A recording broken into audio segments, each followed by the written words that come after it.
You all know that feeling, that sense of overwhelm when confronted with an urgent task, thinking if I only try better, work harder, and you put yourself aside time and time again because there are bigger things to think about. When I started working for the United Nations just after the war in Kosovo, it felt like walking into an open wound, and I was determined to give it all I had, knowing that the people who had suffered war were my priority, while my own well-being was not. In early 2002, when I was traveling for work from Kosovo to Kazakhstan, I felt this terrible pain and I started to bleed. I didn't think much of it. I just took painkillers and continued with work. It was only years later that I realized I'd had a miscarriage. And instead of this being a wake-up call, I had just kept plowing on, deepening my disconnection with my body and my emotions. Soon after, I was in the unique position of having a guaranteed job at the UN for life, which had been a dream of mine. But at the UN in Geneva, the heavy bureaucracy and hierarchy felt all-consuming. My sense of purpose got weaker, and I felt increasingly out of touch with the living world. So I left my job at the UN, thinking we're serving system instead of serving people and the planet. And I thought something needed to change inside me. And I also felt our systems were out of sync. And maybe this feels familiar to some of you. Those of us who work in climate and sustainability work on transforming or changing systems. But systems don't change themselves, right? It's people like you and me that together change systems. But I don't think we can help big systems change in the long run unless we connect within, and the change starts from within us. And lucky for us, there's this beautiful Icelandic concept that can help us do that. My soul searching brought me to intuition, which in Icelandic is called InnSæi. And in the company of some amazing colleagues, I've been able to practice, research, and interview scientists, spiritual leaders, and artists from around the world. And I've discovered that we all have intuition, and it's up to us to tune into it, which can be quite a challenge in today's world. Intuition is fundamental to our intelligence, and I don't think we give it the attention that it deserves. Unconsciously, we process a massive amount of information, sensory data that our body picks up, including the brain. While this is unconscious, it still shapes our actions. Our very focused, conscious mind can grasp only a tiny fraction of all this data processing. Intuition helps us tap into this information. It helps us read the room, come up with insights, and tune into other people and the world around us. Sometimes we dismiss intuition as an irrational impulse that we shouldn't rely on, or a woo-woo concept that hasn't been backed by science. But research shows the catalyzing role intuition has for creativity, compassion, mental agility, and the human genius. We actually need good intuition to reason well. And without intuition, there wouldn't be much innovation. A research on a group of Nobel laureates showed the key role intuition played in their discoveries. And as they shifted between analysis and intuition, it led them to their big leaps.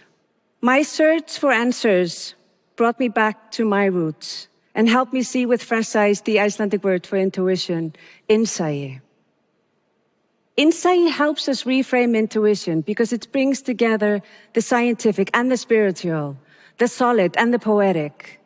InnSæi means the sea within and refers to the ever-flowing unconscious mind.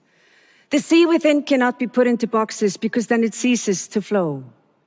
Stress, work, and financial pressures can block our access to InnSæi. And while we can't get rid of these pressures, we can learn how to clear the way to InnSæi when we need it. Meditation and mindfulness practices can help us do that as they regulate our nervous system and we gain clarity in mind. Intuition picks up information with all our body. So next time you feel something's off, you get chills down your spine or a gut reaction, ask yourself, what is my unconscious trying to tell me? InnSæi also means to see within, to be self-aware. And one of the most powerful ways to see within is to pay attention to how you pay attention and document it. Attention journaling helps you witness how InnSæi plays a role in your life and how best to harness it. And lastly, InnSæi means to see from the inside out and has to do with how we navigate the ocean of life from within with a strong inner compass. Aligning with InnSæi is the work only you can do. And allowing InnSæi to flow sometimes involves finding the balance between being and doing. And for many of us, it actually takes discipline to simply be and allow the world to come to us. One of the most powerful ways I've seen InnSæi have an impact in the world is through the work of my dear friend, the ocean explorer, Henrik Sala. When we first met, he was introduced to me as the man who had left academia in order to spend most of his time in the ocean to help save it. I was intrigued. And I have since then interviewed him both for our film and my book about the role InnSæi has played in his pioneering work. Henrik's childhood dream was to become a marine biologist, and after having spent 7 years as a university professor, Henrik felt as if he was writing the obituary of the ocean instead of providing a cure. So he left his job, and he went on to found the National Geographic Pristine Seas Project, where he is able to immerse himself in the ocean and explore its ecosystems in a team of scientists and filmmakers.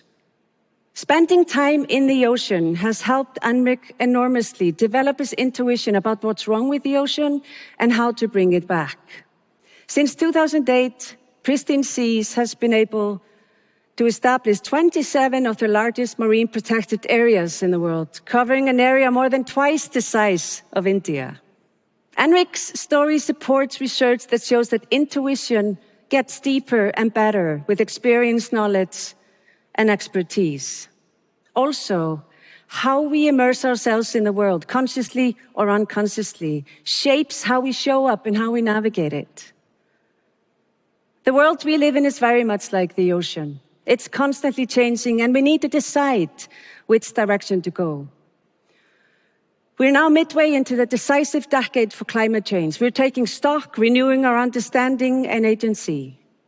As we wayfind and change systems, we also need to renew our focus and vision. And I think InnSæi can help us in 3 ways. First, like Henrik's story shows, it helps us see the big picture and how everything is interconnected. And secondly, InnSæi grounds us in the present, enables us to be more in charge of our own attention and therefore better prepared for the unexpected. And lastly, as we immerse ourselves in a given task and we connect dots beyond man-made silos, our creativity, focus, and performance improve. As we navigate towards new horizons, we need our vivid imaginations to set sails towards the possible, grounded in InnSæi's innate understanding of planetary and human interconnectedness. Imagination can guide us towards the futures that we dream of. It helps us see in our minds what we intuit to be possible. Because if we can't imagine better futures, how on earth are we going to get there?